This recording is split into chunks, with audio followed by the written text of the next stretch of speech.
नमो बुद्धाय दोस्तों। दोस्तों, आपने मेरा पिछला वीडियो देखा, उसमें बहुत अधिक आपका प्यार मिला, सहयोग मिला, इसके लिए धन्यवाद दोस्तों। दोस्तों, आज मैं फिर उससे आगे यानी कि मनुस्मृति की जो कड़ियां चल रही हैं उसमें अगली कड़ी, अगला वीडियो लेकर के आया हूं और वो है अध्याय पंचम यानी कि पांचवा अध्याय। दोस्तों, मेरे पिछले वीडियो में और कई वीडियोज में आपके कमेंट्स आ रहे हैं, अच्छे आ रहे हैं, लेकिन कुछ लोगों को इससे परेशानी भी है, उनको ज्ञान नहीं है, उनको मैं तो यही कहूंगा वो अज्ञानी हैं। उनको उनने अभी अपना इतिहास पढ़ा ही नहीं है। मैं उनके लिए सलाह देना चाहूंगा कि वो अपने इतिहास को पढ़ें, तर्कों को समझें। दोस्तों, किसी ने कहा, बल्कि दो या तीन ऐसे लोग थे, ऐसे कमेंट्स थे जिन लोगों ने कहा कि ये जो आप मनुस्मृति पढ़ा रहे हैं इसमें अंग्रेजों ने मिलावट कर दी है।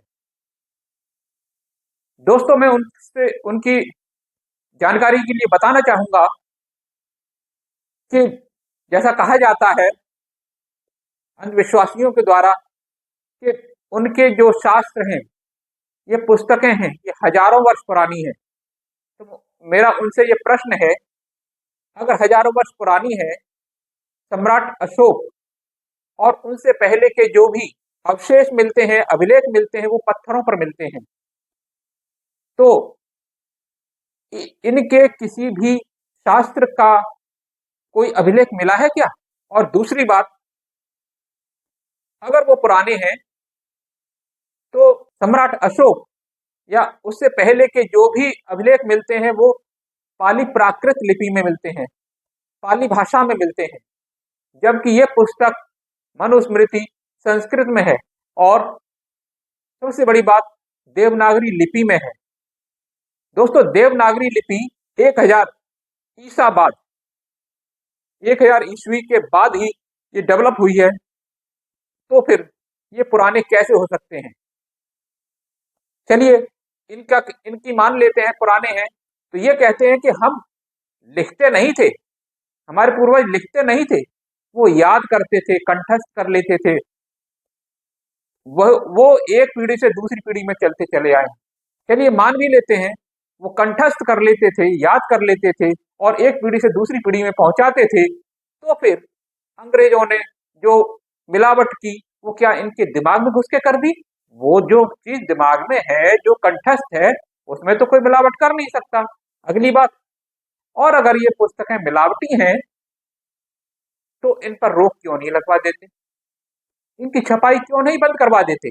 दोस्तों, आज का अध्याय भी काफी अच्छा होने वाला है, बहुत सारे खुलासे होंगे, बहुत सारे रहस्य खुलेंगे जो आप अब तक नहीं जानते थे, महिलाओं के बारे में, शूद्रों के बारे में और ब्राह्मणों के द्वारा मांस के भक्षण के बारे में। तो दोस्तों, बने रहिए इस वीडियो के अंत तक, और ये वीडियो अगर आपको थोड़ा सा भी अच्छा लगे तो इसको लाइक कीजिए, चैनल को सब्सक्राइब कीजिए। दोस्तों, तो शुरू करते हैं आज का वीडियो। पंचम अध्याय का 16वां श्लोक, यहाँ लिखा हुआ है, पाठीन और रोहित प्रकार की मछलियां क्रमशः हव्य, देव यज्ञ में और कव्य, पितृ श्राद्ध में स्वीकार की गई हैं। अतः इन दोनों प्रकार की सजीव, राजीव और सिंहतुंडा प्रकार वाली कांटेदार मोटी खाल वाली मछलियों के खाने का निषेध नहीं है। यानी कि हव्य यानी कि जो यज्ञ होते हैं उसमें और श्राद्ध में ये जो मछलियां बताई गई हैं, राजीव, सिंहतुंडा, पाठीन और रोहित, इन मछलियों को खाने पर कोई बुराई नहीं है, इनको खाया जा सकता है। दोस्तों, कथनी करनी में अंतर दिखाई देता है। अगले श्लोक पे चलते हैं, श्लोक संख्या 17 और 18।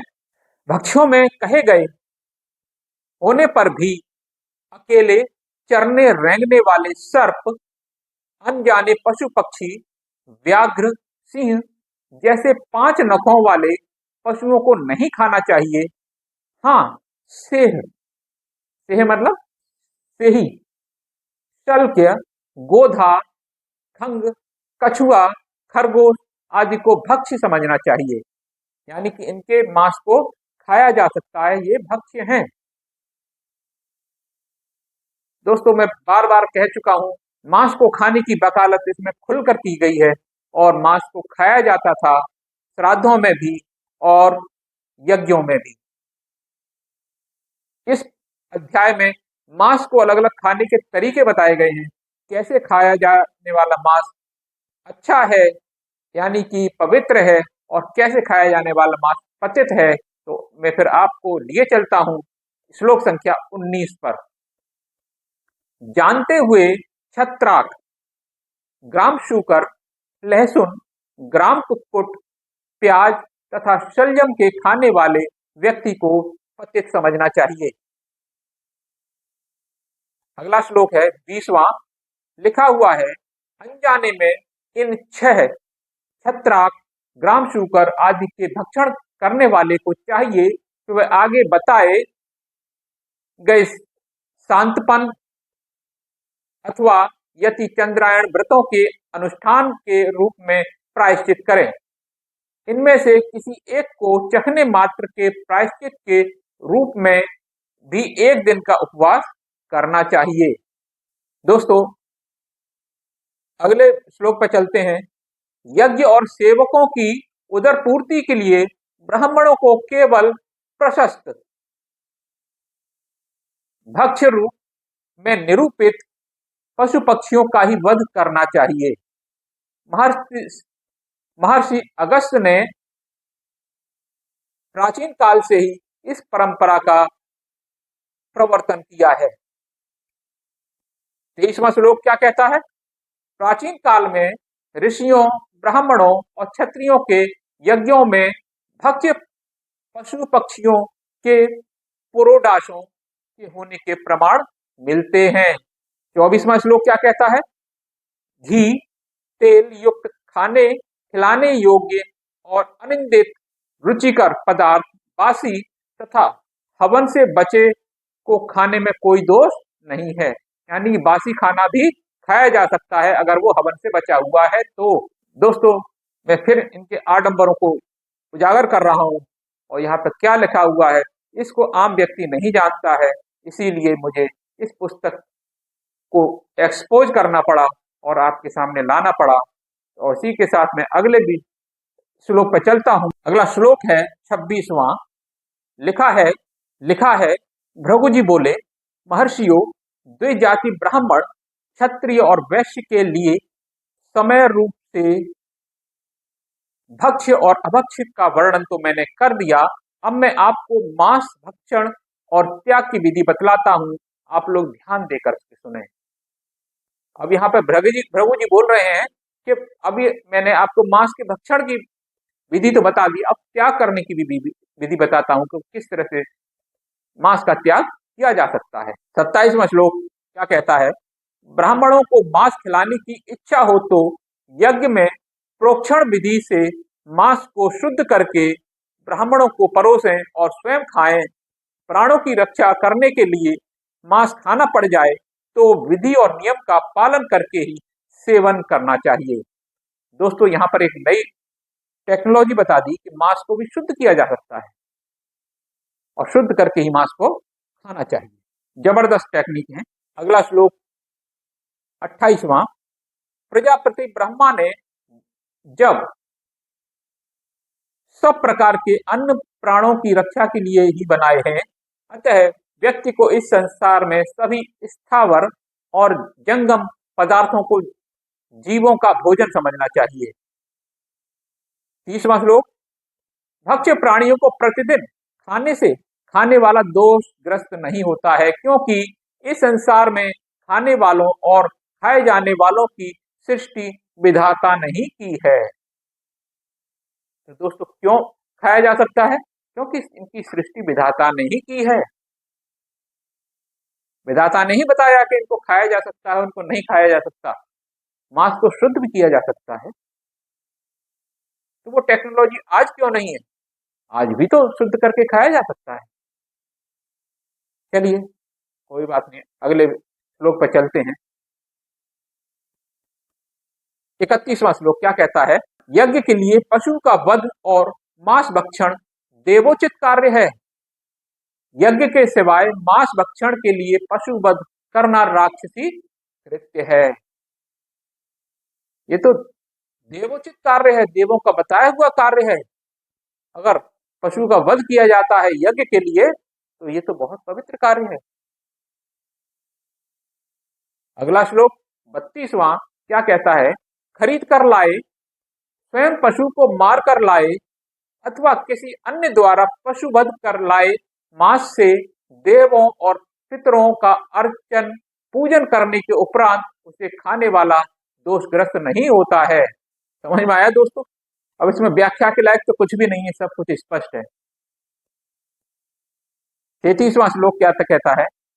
विधि विधान को जानने वाले ब्राह्मण को सामान्य स्थिति यानी कि संकट काल को छोड़कर में विधि विधान के बिना मांस कदापि नहीं खाना चाहिए, क्योंकि बिना विधि के मांस भक्षण के लिए वह जिस जीव का वध करता है अगले जन्म में उसे वह जीव का शिकार बनना पड़ता है।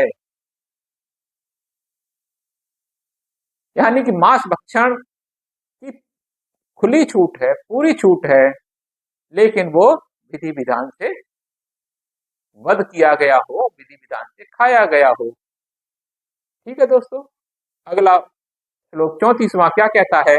आजीविका के लिए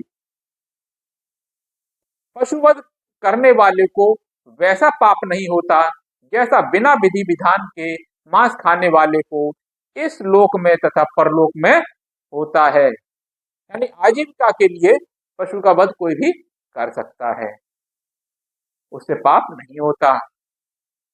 35वां श्लोक है, श्राद्ध आदि में पितरों को विधि पूर्वक मांस अर्पण करके जो व्यक्ति स्वयं मांस नहीं खाता वह मरने पर 21 बार पशु योनि में उत्पन्न होता है।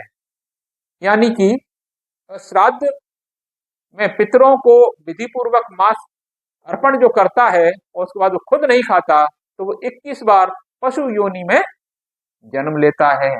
अभिप्राय यह है कि मांस भक्षी को ही पितरों का श्राद्ध मांस से करना पड़ चाहिए, स्वयं मांस न खाने वाले को पितरों को मांस समर्पित ही नहीं करना चाहिए। पितरों का मांस से श्राद्ध करके स्वयं मांस ग्रहण न करना एक प्रकार का अपमान है, जिसके लिए दंड का विधान किया गया है। दोस्तों, दंड का भी विधान किया गया है। अगर पितरों को मांस दिया और स्वयं नहीं खाया तो दंडित किया जाएगा उस व्यक्ति को। अगला 36वां श्लोक क्या कहता है? ब्राह्मणों को मंत्रों से संस्कार न किए गए पशुओं के मांस का भक्षण कभी नहीं करना चाहिए। केवल वेद की शाश्वत नित्य सदा से चली आ रही विधि से मंत्रों द्वारा संस्कृत यानी पवित्र किए हुए पशुओं के मांस का ही भक्षण करना चाहिए। यानी कि ब्राह्मण को मंत्रों से पवित्र किए हुए मांस को ही खाना चाहिए। अगला श्लोक 37वां, यज्ञ के देवों को अर्पण करने के उद्देश्य को छोड़कर यज्ञ में देवों को अर्पण करने के उद्देश्य को छोड़कर स्वार्थ भावना से पशुवध नहीं करना चाहिए। मांस खाने की इच्छा हो तो उसकी पूर्ति घी से अथवा आटे से बने हुए किसी स्वादिष्ट पदार्थ से कर लेनी चाहिए। यानी स्वार्थ भावना से पशुवध नहीं करना चाहिए। 39वां श्लोक क्या कहता है? ब्रह्मा जी ने ही स्वयं यज्ञ की सिद्धि के लिए पशुओं की सृष्टि की है, इसलिए यज्ञ की सिद्धि वृद्धि के लिए किया गया पशुवध वध नहीं है। समझ गए दोस्तों? ब्रह्मा जी ने ही पशुओं की सृष्टि की है, वो किस लिए की है? यज्ञ के लिए। इसलिए यज्ञ के लिए पशुओं का जो वध किया गया जाता है वो वध नहीं माना जाएगा, वो वध नहीं माना जाता है। ठीक है। अगला श्लोक 40वां, औषधियां, पशु, वृक्ष, कुर्मादि जीव तथा पक्षी यज्ञ की सिद्धि के लिए मारे जाने पर उत्तम गति के अधिकारी होते हैं। यानी कि जो जीव, पक्षी, पशु, वृक्ष, औषधि जो हैं वो यज्ञ के लिए, सिद्धि के लिए मारे जाते हैं, उनको परलोक में स्वर्ग मिलता है, वो उत्तम गति के अधिकारी होते हैं। अगला 41वां, मधुपर्क, यज्ञ, श्राद्ध और देव पूजा, इन चारों में ही केवल पशुवध का विधान है, अन्यत्र नहीं, ऐसा मनु महाराज का कथन है। यानी कि पशुवध कहाँ कहाँ किया जा सकता है? मधुपर्क, यज्ञ, श्राद्ध और देव पूजा में पशुवध किया जाना चाहिए। 42वां श्लोक है, वेद के तत्वार्थ मर्म को जानने समझने वाला ब्राह्मण मधुपर्क आदि में पशु हिंसा करता हुआ अपने लिए वध किए गए पशु के लिए उत्तम गति प्राप्त करने का मार्ग प्रशस्त करता है। यानी कि पशु तो धन्य हो जाता है, पशु का वध किया जाता है वो धन्य हो जाता है, और जो वध करता है वो भी धन्य हो जाता है, वो आगे उत्तम गति उसे मिलती है, उत्तम गति का मार्ग प्रशस्त करता है वो ब्राह्मण उस पशु के लिए जिसका वध वो करता है। तो दोस्तों फिर किस बात की हिचक? पशु का वध करने में और उसका मांस खाने में। अगला 44वां श्लोक क्या कहता है? इस चराचर संसार में धर्म अधर्म का निर्णायक वेद है, अतः वेदों में निरूपित हिंसा को अहिंसा ही समझना चाहिए। गजब का मर्म है, गजब का अर्थ है कि धर्म अधर्म का निर्णायक वेद है और उसमें जो हिंसा की जाती है उसको अहिंसा ही समझना चाहिए। चलिए आगे चलते हैं। अगला 52वां श्लोक क्या कहता है? देवों और पितरों का पूजन न करके दूसरे जीवों के मांस से अपने मांस को पुष्ट करने वाले प्राणी से अधिक पाप करने वाला दुरात्मा कोई दूसरा नहीं है, अर्थात वह बहुत बड़ा पापी है। यानी कि अगर वो कोई मांस काटता है और देवों को और पितरों का पूजन नहीं करता है तब तो वो पापी है भाई, वो बहुत बड़ा पापी, उससे बड़ा पापी कोई दूसरा नहीं है। यानी कि पशुवध पे जो मांस होता है उस पर पहला अधिकार देवों का है, श्राद्ध में पितरों का है पहला अधिकार। अगर ऐसा नहीं करता है तब तो वो पतित है, पापी है, और उससे बड़ा पापी कोई दूसरा नहीं है। आगे चलते हैं दोस्तों 88वां श्लोक पर। यहाँ लिखा है, चांडाल, रजस्वला स्त्री, पतित व्यक्ति, प्रसूता स्त्री, शव तथा शव को स्पर्श करने वाले व्यक्ति को छूने पर स्नान शुद्धि हो जाती है। यानी कि चांडाल, चांडाल कौन? ब्राह्मण पुरुष और शूद्र स्त्री से जो संतान पैदा होती है उसे चांडाल कहते हैं, वो वर्ण संकर होते हैं, वो शूद्र से भी पतित उनको माना गया है। बाबा साहब भीमराव अम्बेडकर ने जाति प्रथा को खत्म करने के लिए कहा, रोटी और बेटी का संबंध होना चाहिए। यानी कि जाति विवाह होने चाहिए, अंतर जाति विवाह होने चाहिए, लेकिन इन ग्रंथों में क्या लिखा है कि जो अंतर जाति विवाह उस तरीके से जो बच्चे पैदा होते हैं वो तो अछूत हैं, शूद्र से भी निकले हुए हैं। तो उस श्रेणी में रजस्वला स्त्री को रखा गया है, प्रसूता स्त्री को रखा गया है, जो प्रेग्नेंट यानी कि जिसके बच्चे पैदा हुआ हो उस स्त्री को रखा गया है। यानी कि इनको छूने के बाद स्नान करना पड़ता है तब शुद्धि होती है। अगला श्लोक है 89वां। आचमन करके शुद्ध हुए व्यक्ति को यदि चांडाल आदि के दर्शन हो जाएं तो उसे अपनी पुनः शुद्धि के लिए रुचि और उत्साह पूर्वक सूर्य देवता पवमान, देवता के स्तुति संबंधी मंत्रों का जाप करना चाहिए। अगर आचमन करके शुद्ध कोई हुआ है व्यक्ति और उसके सामने चांडाल आ जाए तो उसे शुद्धि करनी पड़ती है। अगला 95वां श्लोक क्या कहता है? शूद्र, वैश्य, क्षत्रिय और ब्राह्मण के शव को नगर के क्रमशः दक्षिणी, पश्चिमी, उत्तरी और पूर्वी द्वार से निकालना चाहिए। यानी कि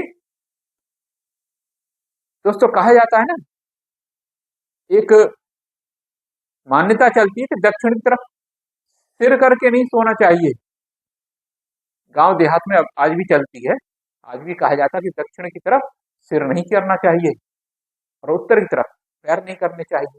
क्यों? क्योंकि दक्षिण की तरफ शूद्रों का निवास होता है, शूद्रों की बस्तियां होती है दक्षिण की तरफ,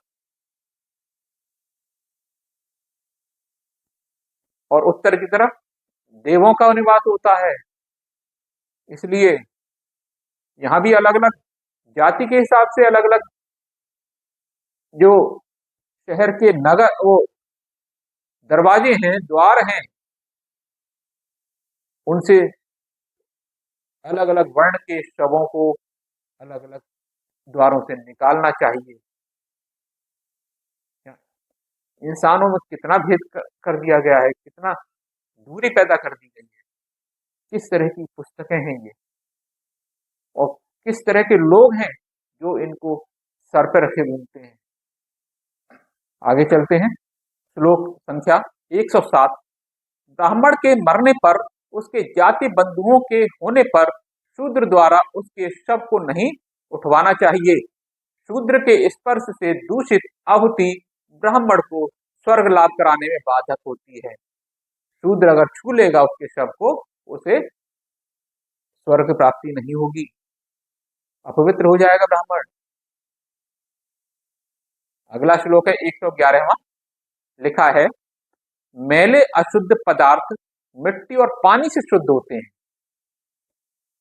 नदी प्रवाह से और दूषित मन वाली स्त्री रजोधर्म से शुद्ध होती है। ब्राह्मण संन्यास यानी त्याग से शुद्ध होता है। इसकी व्याख्या लिखी गई है, स्त्री ने यदि पर पुरुष से भोग किया हो और रजस्वला हो गई हो तो स्पष्ट है कि उसने पर पुरुष के वीर्य को धारण नहीं किया, यही उसकी शुद्धि है। यानी कि रजस्वला हो गई और उसने कुकर्म किया है तो वो शुद्ध हो जाती है। अगला श्लोक क्या कहता है? 143वां, न्याय पालन करने वाले शूद्रों को महीने में एक बार मुंडन करवाना चाहिए। उसकी शौच विधि वैश्यों के समान अथवा उनसे थोड़ी बहुत कम हुए, द्विजों के खाने से बचा भोजन खाने से भी उनकी शुद्धि हो जाती है। क्या घृणित बात है दोस्तों। यानी कि शूद्र की शुद्धि जो द्विज होते हैं उनसे बची जूठन अगर वो खा लेता है तो उसी से वो शुद्ध हो जाएगा। पराकाष्ठा है घिनौनेपन की। अगला श्लोक 150वां, स्त्री बालिका हो, युवती हो अथवा वृद्धा हो, उसे स्वयं अपने घर में भी कभी कोई काम स्वतंत्रता से नहीं करना चाहिए। सुनो मेरी माताओं बहनों, क्या लिखा गया है आपके बारे में। यानी कि स्त्री बालिका हो, चाहे चाहे वो युवती हो, वृद्धा हो, उसे स्वयं अपने घर में भी कभी कोई काम स्वतंत्रता से नहीं करना चाहिए। आप स्वतंत्र रहने के अधिकारी नहीं हैं, आप स्वतंत्र नहीं रह सकती।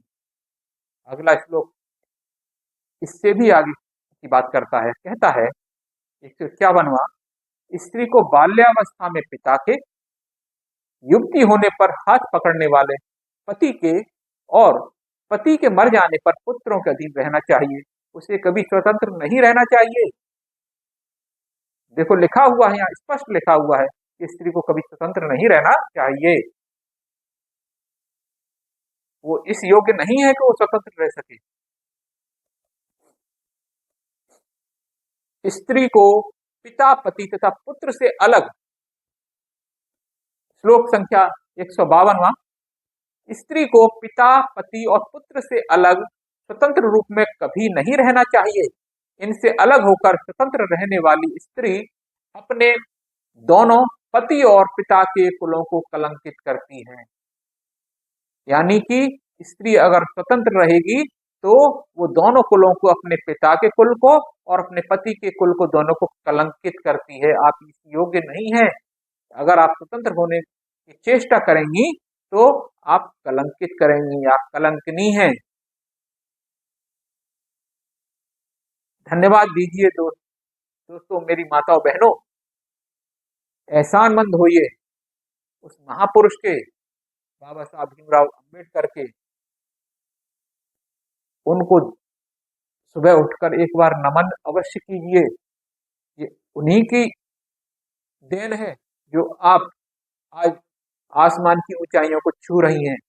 नहीं तो इस स्थिति में ये पुस्तक के पालन होने पर आपको किस स्थिति में पहुंचा दिया जाएगा या पहुंचा रखा गया है, आपको किस परिस्थितियों में रखा गया है, आप स्वयं समझ सकती हैं। ज्यादा बताने की आवश्यकता नहीं है। अगला श्लोक 154वां क्या कहता है? कन्या का पिता अथवा पिता की अनुमति से भाई जिस भी पुरुष से उसका विवाह करे, स्त्री पति के जीवन पर्यंत उसकी सेवा करे और उसके मर जाने पर अपने धर्म का पालन करे, अर्थात पर पुरुष के संग न करे। बाबा साहब भीमराव अंबेडकर ने दिया अधिकार आपको। अगर पति मर जाता है तो दूसरी शादी करने का। यहां तो आपको आपका पिता, आपका भाई जिस भी पुरुष के साथ बांध दे, चाहे वो पुरुष किसी कैसा भी हो, कतली हो, व्यभिचारी हो, कितना भी गिरा हुआ हो, आपको उसी के साथ रहना है। वो आपका मालिक है। ऐसा इस पुस्तक में बताया गया है। अगला श्लोक 155वां क्या कहता है? स्त्री के सौभाग्य की मंगल कामना के लिए विवाह में स्वस्त्ययन और प्रजापत्य होम किया जाता है। कन्यादान का अर्थ भी पति को कन्या का स्वामित्व प्रदान करना है। यानी कि जो कन्यादान किया जाता है वो मालिकाना जो हक है पिता से पति को ट्रांसफर है। कन्यादान का मतलब क्या है कि जो मालिकाना हक पिता के पास था, आपका, महिलाओं का, बेटियों का, वो पति को स्थानांतरित किया जा रहा है। यह है कन्यादान का अर्थ। अब तक पिता स्वामी था, अब पति स्वामी होगा, क्योंकि आप स्वतंत्र रहने के अधिकारी नहीं हैं। अगला 157वां श्लोक यहाँ लिखा गया है, पतिव्रता स्त्री को शील, चरित्र रहित, कामी और विद्या विनय आदि गुणों रहित पति की भी सेवा करनी चाहिए। सदाचारणी स्त्री को अपने पति को देवता के समान मानना चाहिए। यहाँ लिखा गया है कि बहुत ही आज की महिला को समझना चाहिए कि ये शास्त्र क्या कहते हैं इनके बारे में। पतिव्रता स्त्री को शील रहित, कामी, विद्या विनय आदि गुणों रहित पति की भी सेवा करनी चाहिए। सदाचारणी स्त्री को अपने पति को देवता के समान मानना चाहिए। यानी कि आप कितने भी दुष्ट पुरुष की पत्नी हैं, अगर आप उसको देवता के समान नहीं मानेंगी तो आप पापणी हैं, व्यभिचारिणी हैं। अगला 167वां श्लोक, पर पुरुष का संग करने वाली स्त्री इस लोक में निंदित होती है, मरने पर गीदड़ की योनि में उत्पन्न होती है और कुष्ठ जैसे अनेक दूषित रोगों से पीड़ित होती है। यानी कि अगर पर पुरुष के संग करती है और पति के मरने के बाद भी अगर दूसरी शादी कर लेती है तो वो इस लोक में तो निंदित होती ही है, वो गीदड़ की योनि में उत्पन्न होती है और कुष्ठ रोग जैसे दूषित रोगों से हो जाते हैं। तो दोस्तों यहाँ पर अंत हुआ पंचम अध्याय का। कितनी सारी हैरत अंगेज बातें आपके सामने आई। दोस्तों बहुत ही आंखें खोल देने वाला अध्याय था।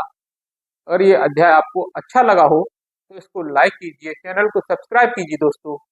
और मिलता हूं अगले अध्याय में, जो इसी पुस्तक का षष्ठम अध्याय यानी कि छठवां अध्याय होगा। उसमें भी कुछ इसी तरह के श्लोकों का खुलासा करूंगा। तब तक के लिए नमो बुद्धाय।